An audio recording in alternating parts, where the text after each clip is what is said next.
नमस्कार friends, Akhilesh education Jaunpur में आप सबका स्वागत है। मैं अखिलेश सर। हम आपको भी बताएंगे कि बीएड एंट्रेंस में मनचाहा कॉलेज पाने के लिए आपको क्या करना है। हम आपके लिए इसीलिए जीके का अजूबा प्रश्न लाए हैं जो बीएड एंट्रेंस में सरकारी कॉलेज पाने के लिए मदद करेगा। आइए हम प्रश्न की तरफ चलते हैं। पहला प्रश्न है, पृथ्वी का एकमात्र प्राकृतिक उपग्रह है। तो देखिए दोस्तों, ऑप्शन ए है चंद्रमा। आप जानते हैं ए उपग्रह है। ऑप्शन बी है बुध, ए ग्रह है, ये होगा ही नहीं। ऑप्शन सी है शुक्र, ये भी ग्रह है, ये नहीं होगा। ऑप्शन डी है मंगल, ये ग्रह है, ये भी नहीं होगा। तो दोस्तों, हमारी पृथ्वी का एकमात्र उपग्रह है जिसे हम चंद्रमा कहते हैं, इसलिए ऑप्शन ए सही होगा। आइए हम दूसरे क्वेश्चन पे चलते हैं। दूसरा क्वेश्चन क्या है, जापान में परमाणु बम कब गिराया गया। दोस्तों ध्यान दीजिएगा, सबसे पहले आप प्रश्न पे ध्यान देना है कि जापान में परमाणु बम कब गिराया गया। तो इसको ध्यान से देखिएगा, जापान में परमाणु बम कब गिराया गया। ऑप्शन ए है 1945। दोस्तों 1945 ईस्वी में हिरोशिमा नागासाकी में परमाणु बम गिराया गया था। फिर बी ऑप्शन है 26 जनवरी 1950 को भारत का संविधान लागू हुआ था, इसलिए ये भी नहीं होगा। ऑप्शन सी है 1946, जो कि कलकत्ता दंगा हुआ था, इसलिए ये भी नहीं होगा। ऑप्शन डी है 1947, 15 अगस्त 1947 को भारत देश आज़ाद हुआ था। दोस्तों ये भी नहीं होगा। तो जापान में परमाणु बम कब गिराया गया दोस्तों, 1945 ईस्वी में, यानी कि 6 अक्टूबर 1945 ईस्वी को हिरोशिमा नागासाकी में परमाणु बम गिराया गया था। तो ऑप्शन ये सही होगा। आइए हम अगले प्रश्न पे चलते हैं, तीसरे प्रश्न पे। तीसरा प्रश्न क्या है, भारत के राष्ट्रीय ध्वज का अनुपात क्या है। 2:3, 2:3 नहीं होगा। 2:4 नहीं होगा। 3:2। दोस्तों ध्वज की लंबाई चौड़ाई का अनुपात 3:2 है, ध्यान दीजिएगा।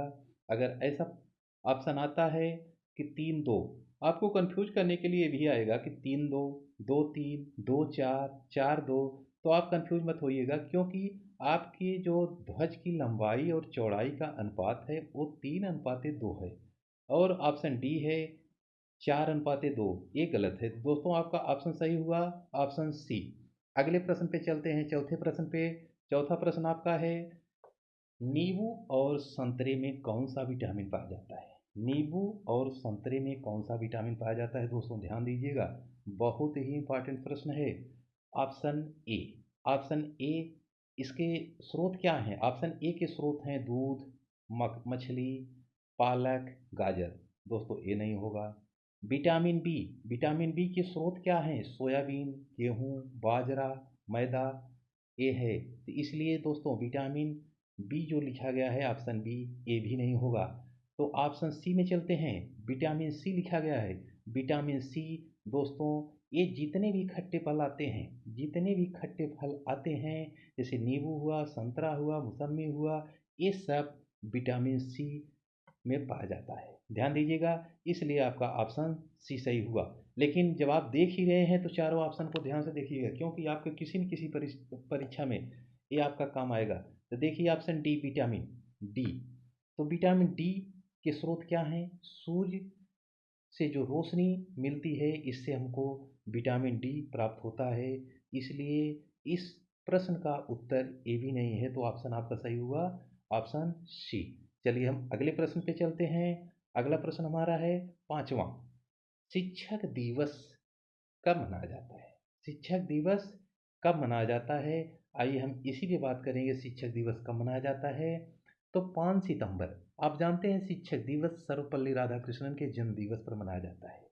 ऑप्शन बी 14 सितंबर, 14 सितंबर को हिंदी दिवस मनाया जाता है, जो कि ए नहीं होगा इस प्रश्न का उत्तर। ऑप्शन सी 15 नवंबर। दोस्तों बिरसा मुंडा की जयंती मनाई जाती है 15 नवंबर को। बिरसा मुंडा की जयंती, दोस्तों ध्यान रखिएगा, ये कई बार परीक्षा में पूछा गया है कि बिरसा मुंडा की जयंती कब मनाई जाती है। ये बिरसा मुंडा की जयंती 15 नवंबर को मनाई जाती है, जो कि आदिवासी के भगवान कहे जाते हैं। तो दोस्तों ए भी उत्तर आपका नहीं होगा। अब चलते हैं ऑप्शन डी पर। ऑप्शन डी है 4 नवंबर। 4 नवंबर देव उठनी एकादशी का पर्व मनाया जाता है दोस्तों 4 नवंबर को, तो इसलिए ऑप्शन आपका डी भी सही नहीं होगा। तो ये पांचवें प्रश्न का ऑप्शन ए 5 सितंबर। 5 सितंबर शिक्षक दिवस सर्वपल्ली राधाकृष्णन के जन्मदिन पर मनाया जाता है दोस्तों, इसलिए आपके प्रश्न का उत्तर ऑप्शन ए 5 सितंबर सही होगा। आइए हम अगले प्रश्न पे चलते हैं। छठवां प्रश्न।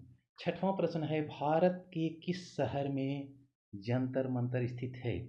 भारत के किस शहर में जंतर मंतर स्थित है। तो आइए देखते हैं ऑप्शन ए। ऑप्शन ए में लिखा गया है दिल्ली। तो दोस्तों वैज्ञानिक उन्नति की मिसाल के लिए, वैज्ञानिक उन्नति के मिसाल के लिए ये दिल्ली में जंतर मंतर स्थित है। ऑप्शन तो ए ही सही होगा, दिल्ली है। लेकिन आइए चारों ऑप्शन देखते हैं। Option B Hyderabad. हैदराबाद किस लिए प्रसिद्ध है। हैदराबाद इसलिए प्रसिद्ध है कि चार मीनार अपने सौंदर्य के कारण जाना जाता है दोस्तों, इसलिए ये भी नहीं सही होगा। मुंबई। मुंबई आप जानते हैं किस लिए प्रसिद्ध है। मुंबई पेट्रोलियम के लिए प्रसिद्ध है, ये भी नहीं सही होगा।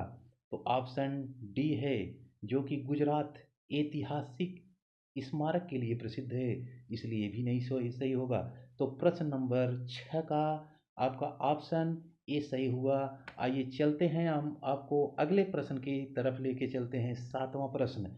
सातवां प्रश्न आपका है क्रिकेट के खेल में कुल कितने खिलाड़ी होते हैं दोस्तों, ध्यान दीजिएगा। क्रिकेट के खेल में कुल कितने खिलाड़ी होते हैं। तो आइए देखते हैं ऑप्शन ए। ऑप्शन ए है एक पक्ष में 11 खिलाड़ी होते हैं दोस्तों, ध्यान दीजिएगा। एक पक्ष में 11 खिलाड़ी होते हैं। और ये आपका प्रश्न पूछ रहा है कि सात प्रश्न है, सातवां प्रश्न है क्रिकेट के खेल में कुल कितने खिलाड़ी होते हैं।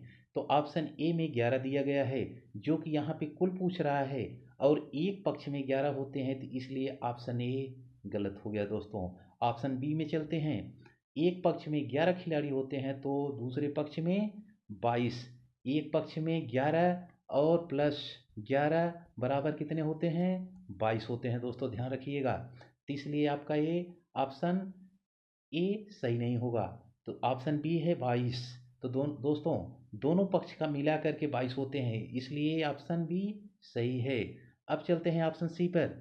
इसमें है 10।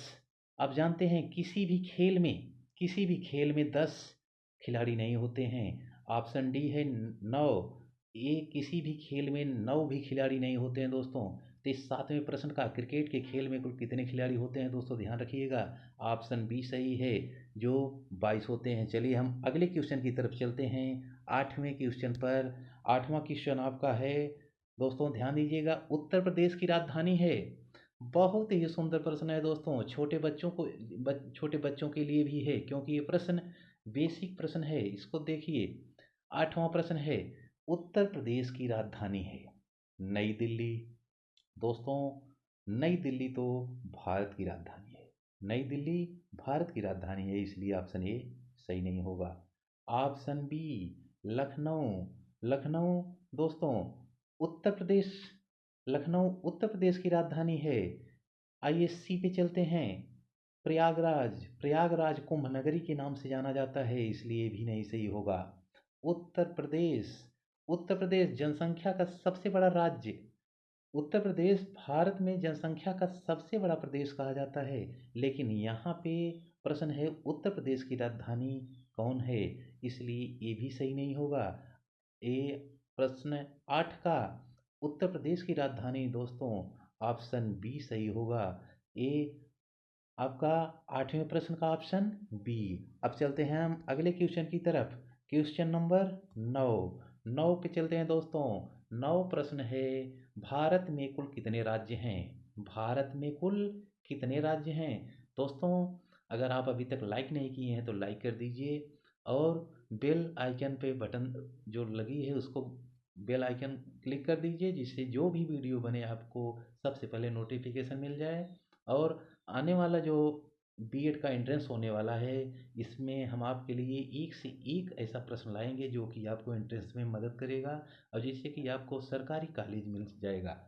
तो दोस्तों आगे चलते हैं हम क्वेश्चन नंबर 9 पे, क्वेश्चन नंबर 9 है, भारत में कुल कितने राज्य हैं? भारत में कुल कितने राज्य हैं? तो आप जानते हैं भारत में कुल कितने राज्य हैं? पहले 29 राज्य थे। पहले 29 राज्य थे, जो कि जम्मू कश्मीर को हटा दिया गया है, तो इसलिए इस समय 29 नहीं है, ये गलत हो गया। अब ऑप्शन बी है तो 30 की संख्या ही नहीं है। Option C 28। दोस्तों इस समय हमारे राज्य में, इस समय जो भारत देश है, हमारे भारत देश में कुल 28 राज्य हैं। अब ऑप्शन डी आता है, ऑप्शन डी 27 है। 27 कुछ भी नहीं है दोस्तों। अब हम अगले प्रश्न पे चलते हैं, प्रश्न नंबर 10 पे। ये 10वां प्रश्न क्या है? 10वां प्रश्न है, पांचवा राज्य कौन सा बनाया गया? पांचवा राज्य कौन सा बनाया गया जिसकी दो राजधानी है? ध्यान दीजिएगा, ये सब प्रश्न, इन सब प्रश्नों में ऐसे कौन कौन से प्रश्न हैं जिनकी दो दो राजधानी है, और पांचवा ऐसा कौन सा राज्य है जिसकी दो राजधानी बनाई गई है? ध्यान दीजिएगा, ये चलते हैं प्रश्न पर। पांचवा राज्य कौन सा बनाया गया जिसकी दो राजधानी है? पहला है ऑप्शन ए। ऑप्शन ए, इसकी दो राजधानी है दोस्तों, एक अमरावती, दूसरा विशाखापट्टनम। एक अमरावती और दूसरा विशाखापट्टनम। इसलिए ये भी नहीं होगा क्योंकि ये पहले का है। दूसरा आता है महाराष्ट्र। महाराष्ट्र दोस्तों ध्यान दीजिएगा, महाराष्ट्र, मुंबई, ये राजधानी मुंबई है। एक राजधानी मुंबई है, और दूसरी जो उप राजधानी कही जाती है, जिसे हम कहते हैं नागपुर। इसलिए ये भी नहीं सही होगा क्योंकि ये सब पहले के हैं। अब आते हैं जम्मू कश्मीर पर। जम्मू कश्मीर आप जानते होंगे, ग्रीष्मकालीन में श्रीनगर जम्मू कश्मीर की राजधानी हो जाती है, और शीतकालीन में जम्मू तवी यहाँ की राजधानी हो जाती है। तो माने कि दो समय में, ग्रीष्म काल में श्रीनगर और शीतकाल में जम्मू तवी हो जाता है दोस्तों। ये भी पहले का है। आइए अब चलते हैं प्रश्न नंबर 10 का, ऑप्शन डी पर, उत्तराखंड। उत्तराखंड दोस्तों ध्यान दीजिएगा, उस उत्तराखंड में अब ये पांचवा राज्य यही है उत्तराखंड, जिसकी दो राजधानी है। गर्मी के समय में भराड़ी सैंड, भराड़ी सैंड, और ये जो 4 मार्च 2020 को एक गर्मी का राजधानी बनाया गया है, और जो कि पहले की राजधानी आप जानते हैं देहरादून। देहरादून शीतकालीन का राजधानी कहा जाता है, और गर्मी का राजधानी कहा जाता है वाराणसी। तो दोस्तों ध्यान दीजिएगा, 10वें प्रश्न का उत्तर सही हुआ उत्तराखंड।